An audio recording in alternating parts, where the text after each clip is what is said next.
प्यारे बच्चों, अस्सलाम वालेकुम। आज हम क्लास 8 साइंस का एक नया चैप्टर पढ़ने जा रहे हैं, chemical effects of electric current. बहुत ही अहम चैप्टर है ये। इस चैप्टर में हमें देखना है कि अगर इलेक्ट्रिक करंट किसी चीज से गुजर जाती है तो उससे कौन से केमिकल इफेक्ट्स पैदा होते हैं। वैसे तो हम तकरीबन 6 क्लास से पढ़ते आ रहे हैं। 6 में भी हमने भी पढ़ा, 7 में भी तकरीबन, कि इलेक्ट्रिक करंट किन किन कंडक्टर्स हमने पढ़ा, इंसुलेटर्स वगैरह, किन किन चीज़ों में इलेक्ट्रिक करंट पास होती है। सर्किट्स भी हमने पढ़े हैं 6 में। तो मुझे नहीं लगता इसमें ज़्यादा डिटेल में जाने की ज़रूरत है, लेकिन कुछ अहम बातें हैं जो हमें इसमें डिस्कस करनी है, उनको मैं आपको एक एक करके आज बताऊंगा। आम तौर पे अगर हम देखेंगे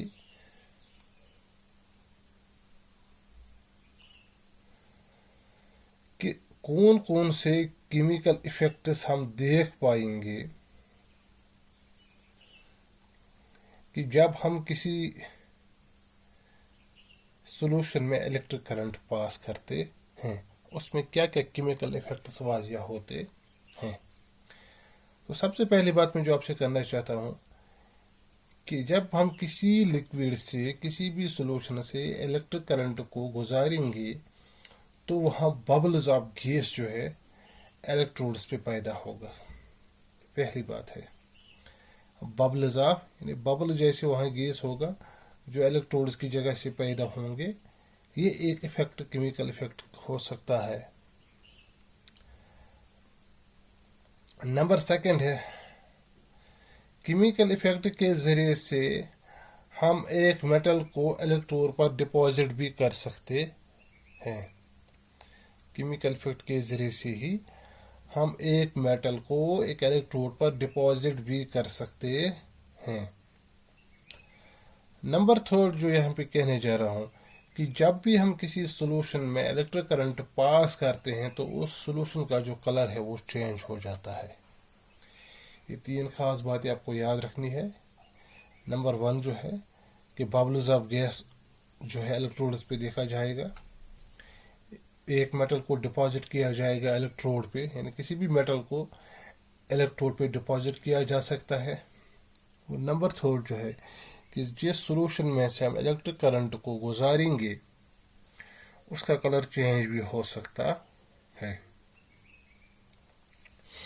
अब जो इलेक्ट्रिक करंट है ये किन किन में से पास हो सकती है, वो कौन सी ऐसी सॉल्यूशंस है जो इलेक्ट्रिसिटी को कंडक्ट करते हैं। ये बात भी जानना हमारे लिए ज़रूरी है। वैसे हमने पढ़ा भी है कंडक्टर्स, इंसुलेटर्स, उसमें मैंने आपको ये बात बताई है पहले भी कि कौन कौन सी चीज़ों में से हम इलेक्ट्रिक करंट को गुजार सकते हैं या जिनमें इलेक्ट्रिक करंट पास होती है। आम तौर पे उन लिक्विड्स में से हम इलेक्ट्रिक करंट को वो अच्छी तरह से इलेक्ट्रिक करंट को वो लिक्विड इलेक्ट्रिक करंट को अच्छी तरह से कंडक्ट कर सकते हैं जिनमें जो सॉल्यूशन हो, जिनमें साल्ट पाया जाता हो, एसिड्स हो, बेसिस हो।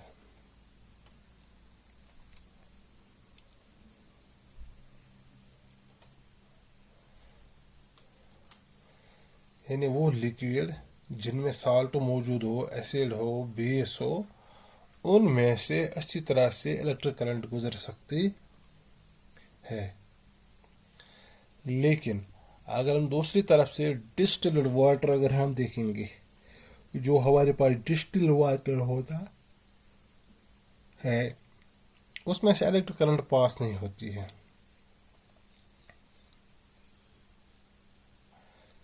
क्योंकि उसमें फ्री आयन्स नहीं होती हैं। डिस्टिल्ड वाटर में फ्री आयन्स नहीं होते हैं, जिसकी वजह से इसमें इलेक्ट्रिक करंट पास नहीं हो पाती है। क्योंकि फ्री आयन्स की वजह से जो कंटिन्यूसली मूव करते रहते हैं, जो इलेक्ट्रिक करंट को ट्रांसफ़र करते हैं एक से दूसरे तक, उसी के ज़रिए से इलेक्ट्रिक करंट पास होती है। अगर हम डिस्टिल्ड वाटर में देखेंगे اس میں فری آیانز نہیں ہوتے ہیں، جس کی وجہ سے الیکٹرک کرنٹ پاس نہیں ہو پاتی ہے. تو یہ وجہ جو پیور واٹر ہوتا ہے، pure water does not conduct electricity.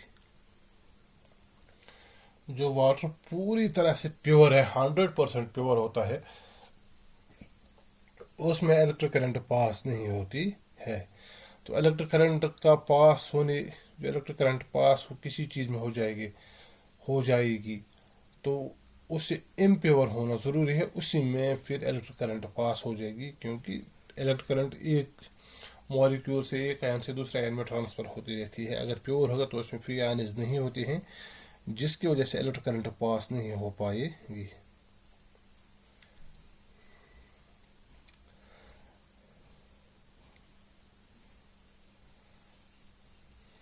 تو number 3 conduction of electricity by liquids میں ہم یہ دیکھیں گے کہ وہ لکوڈ جو الیکٹریسٹی کو کنڈکٹ کرتا ہے اور خود اس مرحلے سے گزرتا ہے کہ وہ ڈیکمپوز ہو جائے گا، انڈر گوز ڈیکمپوزیشن. یعنی میں اس طرح سے آپ کو یہ بات کہنا چاہتا ہوں کہ دا liquids which conduct electricity and undergoes decomposition is called electrolyte. یعنی electrolyte ہم کسے کہتے ہیں؟ electrolyte ہم اس لکوڈ کو کہتے ہیں جو الیکٹریسٹی کو کنڈکٹ کرے گا اور خود ڈیکمپوزیشن اسٹیٹ میں چلا جائے گا، اسے ہم الیکٹرولائٹ کہتے ہیں. الیکٹرولائٹ کے ساتھ ہی جو چیز آپ کو بہت یاد ہونی چاہیے وہ ہے کہ جو الیکٹروڈز ہوتے ہیں، الیکٹروڈز 2 قسم کے ہوتے ہیں، اینوڈ اور کیتھوڈ. وہ الیکٹروڈ جو پازیٹیو ٹرمینل، بیٹری کا جو پازیٹیو ٹرمینل ہوتا ہے اس کے ساتھ ہم اسے جوڑیں گے، اسے ہم اینوڈ کہتے ہیں. اور وہ الیکٹروڈ جسے ہم نیگیٹو ٹرمینل کے ساتھ جوڑیں گے اسے کیتھوڈ کہتے ہیں.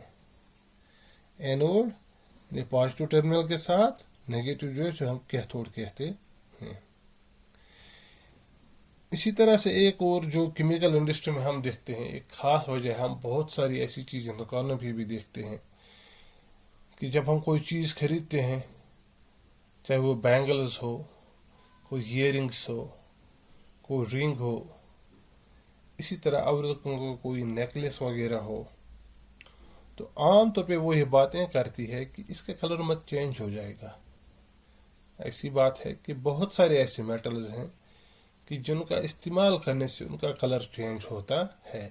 یعنی ان کے اوپر ایک کوٹنگ چڑھائی گئی ہوتی ہے، اور وہ کوٹنگ دھیرے دھیرے استعمال کرنے سے وہ کوٹنگ ان میں دھیرے دھیرے اترنا شروع ہو جاتی ہے. یعنی کسی بھی میٹل پہ اپنی پسند کی کوئی لیئر چڑھانا، کسی بھی میٹل پہ کوئی اپنے پسند کی کوئی بھی دوسرے میٹل کے لیئر چڑھانا، کس طریقے سے کہ اس میں ہم الیکٹرک کرنٹ پاس کریں گے، اسے الیکٹرو پلیٹنگ کہتے ہیں.